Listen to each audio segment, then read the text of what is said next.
જય દ્વારકાધીશ। વીરપુર જલારામ બાપાના દર્શન કરીને નીકળી ગયા પાછા ઘરે જવા માટે। કઈથી ગાડીને પકડી લીધો હાઈવે। રાઈતે ભાઈબંધ લઈને આવ્યો તો R15। આવી ગાડી હાથમાં આવે એટલે હખણા તો રહી જ નહીં। બેયનો બનાવી લીધો એકાદો વિડીયો R15। ATM માંથી પૈસા કાઢવાની નવી ટેકનિક। બીજા દિવસે નીકળી ગયો ગાડીનું કામ કરાવવા। ગાડીમાં કરવાનો તો ખર્ચો લઈ લીધો સાહેબ। ચેન ચક્કર ને બ્રેક પટ્ટા ફેલ થઈ ગયા હતા। ઈ નખાવીને નીકળી ગયા સીધા ગામડે જવા માટે। ગામડે જઈને નીકળી ગયા સીધા વાડીએ જવા માટે। ઘરેથી વાડીના રસ્તા તો એકદમ ડેન્જર હો। આમાં બંધ થઈ જાય તો ટ્રેક્ટર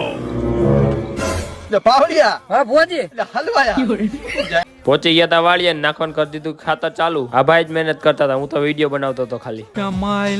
ખાતર નાખીને કાઢ્યું ટ્રેક્ટર ને નાખ્યું નદીમાં ઓફરોડિંગ કરવા હતું। આની સામે તમારે થાર ને ફોર્ચ્યુનર નાખી દેવાની છૂટ ઓફરોડિંગ। એક કોઈ ગાડી ન પૂગે અને ઘરે આવીને નીકળી ગયા પાટણવા જવા માટે। પહોંચી ગયા તા પાટણવા ને નજારો પાટણવા પહોંચીને આવી ગયા સીધા મહાદેવના દર્શન કરવા। આ ચોમાસામાં પાટણવા આવ્યા છો કે નહીં? હાલો મહિલા બીજા મિની બ્લોગમાં તાલાગન